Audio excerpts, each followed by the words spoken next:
Chers élèves, bonjour.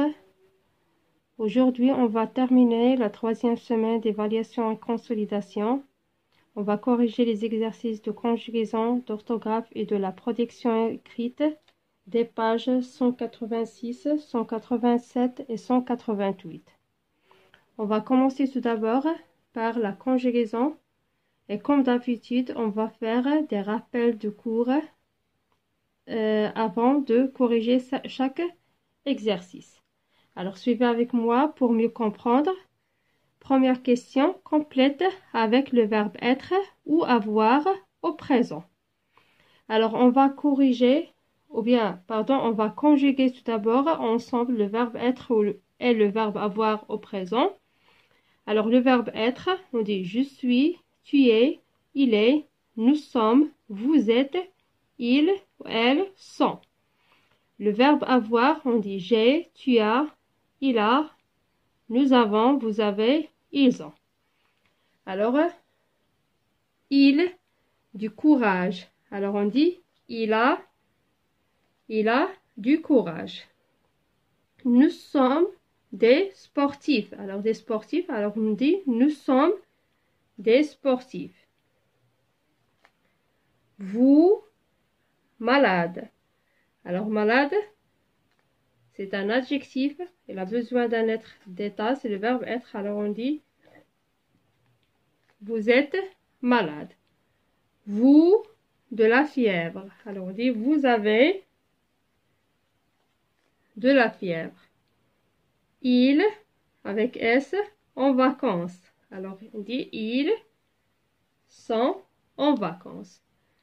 Tu, très peur. Alors, on dit tu as très peur.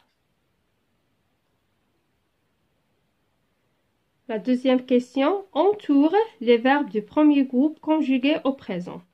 Alors, tout d'abord, les verbes de premier groupe sont des verbes qui se terminent à l'infinitif par ER, sauf le verbe aller qui est le verbe de troisième groupe. Les terminaisons des verbes de premier groupe au présent sont E, ES, E, ONS, EZ, ENT. Alors, on va chercher parmi ces verbes les verbes de premier groupe qui sont conjugués seulement au présent. Alors, nous l'avons. Alors, pour savoir est-ce que c'est le verbe de premier groupe ou non, on va le rendre à l'infinitif. Nous l'avons. Alors, nous l'avons, c'est le verbe laver. Alors, c'est le verbe de premier groupe. La terminaison, on a ONS. Alors, on va entourer. Tu vas, c'est le verbe aller. Et on a dit que le verbe aller, c'est un verbe de troisième groupe, même s'il se termine par ER. Ils arrivent, c'est le verbe arriver au présent. Alors, on a la terminaison ENT.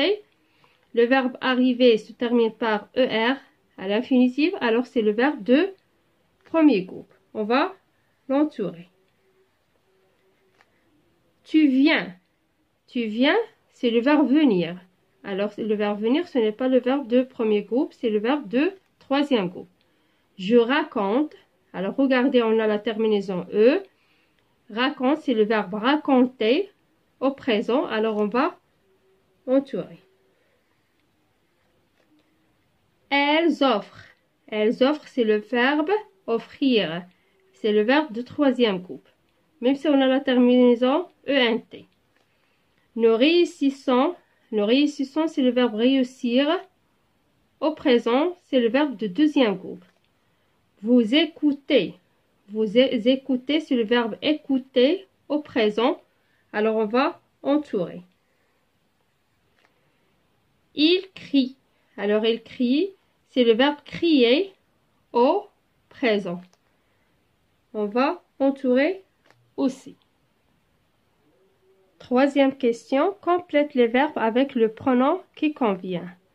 Alors, les pronoms personnels sujets sont je, tu, il, elle, on, nous, vous, il avec S, elle avec S. Alors, et on a dit que les verbes s'accordent en personne avec le pronom personnel sujet. Alors, regardez la terminaison. On a marché, doucement. Marcher, on a la terminaison EZ. Alors, la terminaison EZ correspondant au pronom personnel vous. Vaccine les bébés. Alors, on a ENT. Alors, c'est au pluriel. Alors, c'est la troisième personne du pluriel. Alors, on peut écrire il avec S ou bien elle avec S. Soignons les malades. Alors, soignons, on a la terminaison ONS qui est correspondant au pronom personnel nous. La question numéro 4. Écris correctement les verbes entre parenthèses au présent. Alors, s'appeler, on a le verbe grandir. S'appeler, c'est au singulier. Alors, grandir va conjuguer à la troisième personne du singulier. C'est le verbe de deuxième groupe. On va dire grandi avec IT. Nous avons de la fièvre. Nous, le verbe frémir. Le verbe frémir, c'est aussi le verbe de deuxième groupe. On a le pronom personnel nous. Alors, la terminaison, c'est I2SONS. On va dire frémissant. Tu, le verbe maigrir. Beaucoup, tu ne manges pas bien. Alors, tu, le verbe maigrir, c'est le verbe de deuxième groupe. Alors, pour les verbes de deuxième groupe, leurs terminaisons sont IS, IS, IT, I2SONS, I2SEZ et I2SENT. Alors, on a le pronom personnel tu. Alors, le verbe maigrir, on dit maigri avec IS.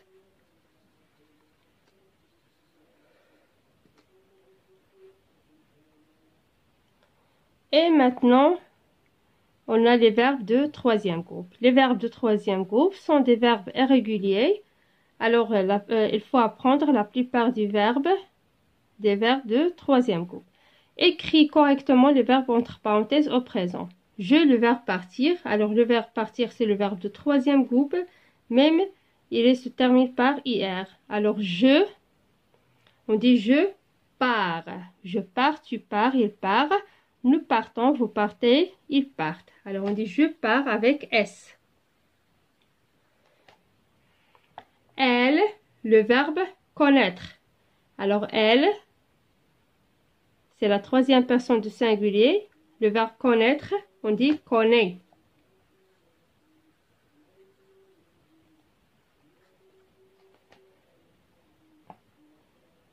Il, avec S, le verbe écrire. Alors, il avec S, le verbe écrire, on dit j'écris, tu écris. Il écrit, nous écrivons, vous écrivez. Ils écrivent.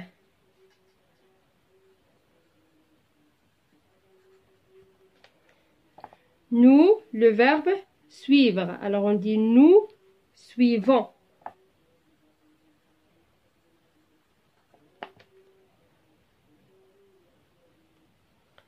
Pour pour la conjugaison,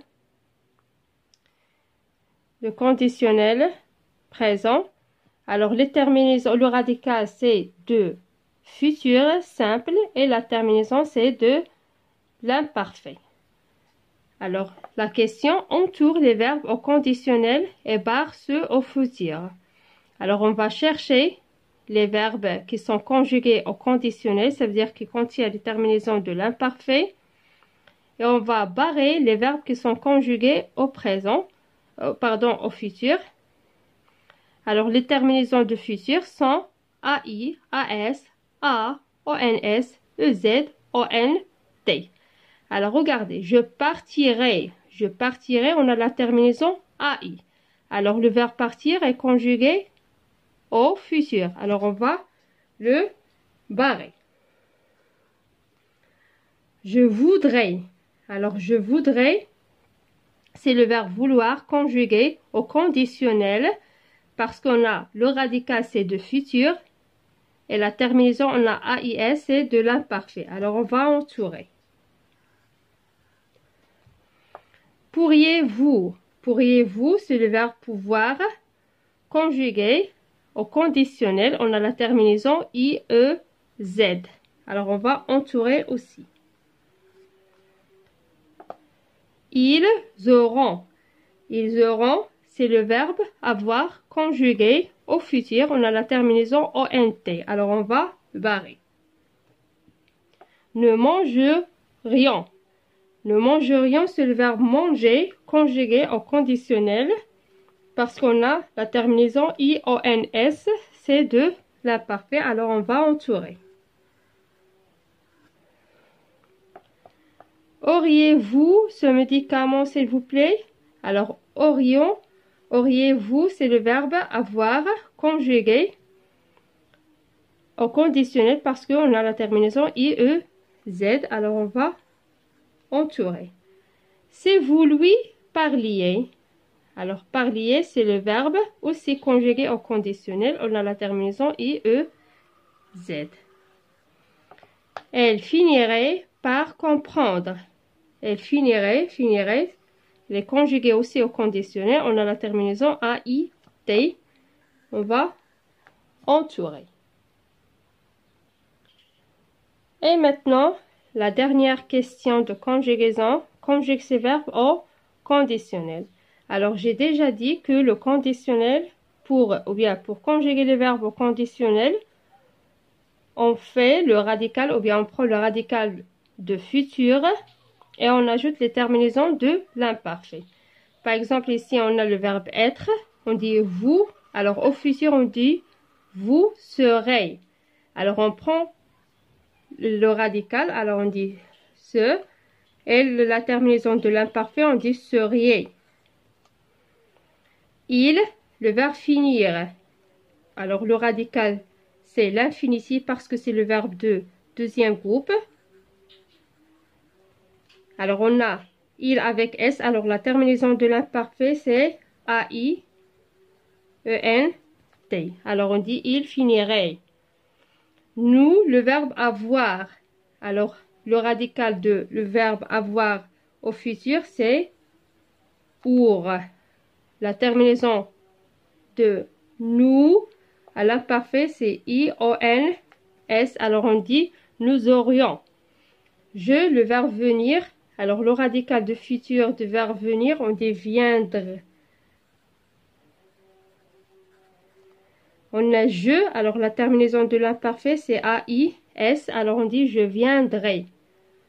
Tu, le verbe parler. Alors, parler, c'est le verbe de premier groupe. Alors, le radical de futur, c'est l'infinitif. La terminaison de l'imparfait de pronom personnel tu, c'est A-I-S. Alors, on dit tu parlerais. Il, le verbe dormir. Le verbe dormir, le radical, c'est dormir. La terminaison de il, c'est A-I-T. Alors, on dit dormirait. Il avec S, le verbe manger. Alors, le radical, c'est l'infinitif. Il avec S, la terminaison de l'imparfait, c'est A-I-E-N-T. Alors, on dit il mangerait. Et voilà la correction de conjugaison. J'espère que vous avez compris. Et voilà, maintenant, on va continuer la correction par la page d'orthographe, la page 187. La première question écrit en lettres les adjectifs numéros cardinaux. Alors, on a dit que les adjectifs numéros cardinaux précisent des nombres exacts, des êtres, des animaux, des choses, etc. Et on a dit que ces adjectifs peuvent être soit des mots simples, comme 1, 2, 3, 10, etc., soit des mots composés obtenus par l'addition, comme 18, 19, soit par des mots composés obtenus par la multiplication, par exemple 80, 300, soit par des mots composés obtenus par la multiplication et l'addition à la fois, comme 203, 304, etc. Et sont reliés par le trait d'union. Et on a dit que ces adjectifs numéros cardinaux sont invariables, sauf 1, qui peut s'accorder au féminin, on dit une. Alors, un garçon, une fille. Aussi, 20 et 100 qui prennent le S au pluriel quand on les multiplie. Par exemple, on dit 80. Alors, 80, on ajoute S à la fin. 300, on ajoute S à la fin de 100. Mais ils perdent le S quand on ajoute de dizaines ou d'unités. Par exemple, si on dit 304, alors on supprime S au 100. La même chose, on dit par exemple 83. Alors 83, alors on perd le S de 20. Et maintenant, on va corriger. Première question, écrit en lettres les adjectifs numéros cardinaux. Alors, ce malade prend, on a 4. 4, c'est un mot invariable. Le coureur a remporté la course du 1000. Alors, j'ai pas dit pour 1000. 1000, c'est un mot invariable, même si on fait la multiplication. Même si on dit 3000, reste invariable. Alors, on dit 1000 mètres. Ma grand-mère a 80. Alors, regardez ici, on a 20 est composé par la multiplication, on a 80. On n'oublie pas le trait d'union. Et on fait S, parce qu'on a la multiplication.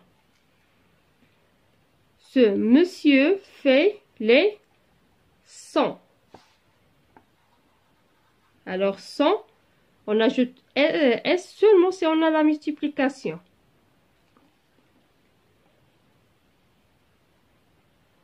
La question numéro 2, écrit ces nombres en lettres. Alors on a 19. Toujours le trait d'union. Deuxième nombre, on a 84. Regardez, on a ici la multiplication et l'addition. Alors, regardez, si on a seulement 80, on doit ajouter S. Mais on a l'addition. Alors, on dit 84. On n'ajoute pas S. C'est 130.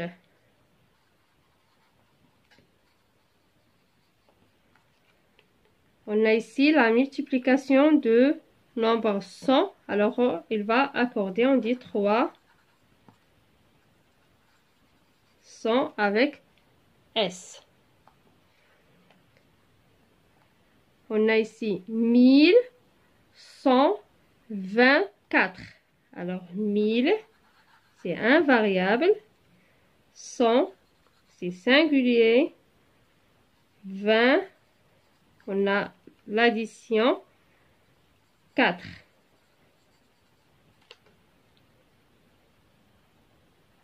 La troisième question, c'est concernant la leçon des homonymes. Alors, je vais faire un petit rappel sur les homonymes. Les homonymes sont des mots qui se prononcent de la même façon, mais ils peuvent s'écrire de façon différente. Et parfois, on trouve des homonymes qui s'écrivent de la même façon. Alors, on a les homonymes lexicaux et les homonymes grammaticaux. Alors, dans cette question, on a les homonymes grammaticaux. On va barrer le mot qui ne convient pas. Alors, ce menu est équilibré. Alors, on a ce et ce. Qu'est-ce que on va choisir? Alors, ce, c'est un adjectif démonstratif et ce, c'est un pronom pronominal. Alors, menu, c'est un nom. Alors, c'est un nom, n'a pas le déterminant. Alors, il a besoin de déterminant démonstratif. Alors, on va barrer le pronom. Fait, on fait de la marche tous les jours. On a on, le pronom personnel sujet, et on, le verbe avoir conjugué à la troisième personne de pluriel. Alors, on a déjà le verbe conjugué, le verbe faire, n'a pas le sujet. Alors, elle a besoin de sujet, alors elle a besoin de pronom personnel sujet. On va barrer le verbe avoir. Ce n'est pas là, dans 1 heure. Alors là, peut-être un article défini, peut-être un pronom personnel complément d'objet direct. Et là, c'est un adverbe de lieu. Alors, mais la phrase a besoin de l'adverbe de lieu, alors on va supprimer là. Vous la rappellerez sur son portable. Alors, on a le verbe, on a le pronom personnel. Là, c'est le pronom personnel complément d'objet direct. Alors, on va supprimer là avec accent l'adverbe de lieu. Où se déroule la course? Alors ici, on cherche l'adverbe de lieu. C'est où avec accent. Alors, on va barrer ça. Dans la forêt ou dans la ville? Ici, on a le choix de 2 choses. Alors, voilà le mot qui peut choisir. Alors, on va barrer ou avec accent. Elle est guérie de sa maladie. On a le participe passé, n'a pas d'auxiliaire. Et voilà l'auxiliaire. Alors, on va barrer ET. C'est la conjonction de coordination. Je vais à la piscine. Alors, voilà la préposition. Ah, c'est le verbe avoir. La phrase n'a pas besoin de verbe avoir. Elle a besoin de la préposition. Alors, on va barrer A. Écris une phrase avec un adjectif numéral cardinal. Alors, vous pouvez écrire n'importe quelle phrase qui contient un adjectif numéral cardinal, n'importe quel adjectif. Alors, je vais choisir une phrase. Par exemple, je peux écrire ce médicament coûte, par exemple, 80 dirhams. La question numéro 5. Écris une phrase avec 2 homonymes. Alors, vous pouvez écrire n'importe quelle phrase aussi, mais seulement vous devez faire attention aux fautes et aux accords aussi. Alors, je vais vous proposer cette phrase. On dit son repas est équilibré. Les vôtres ne le sont pas. Et voilà, on a fini la correction d'orthographe. Et maintenant, on va faire la correction de la production de l'écrit, la page 188. Dans cette page, ils ont demandé d'écrire un texte explicatif.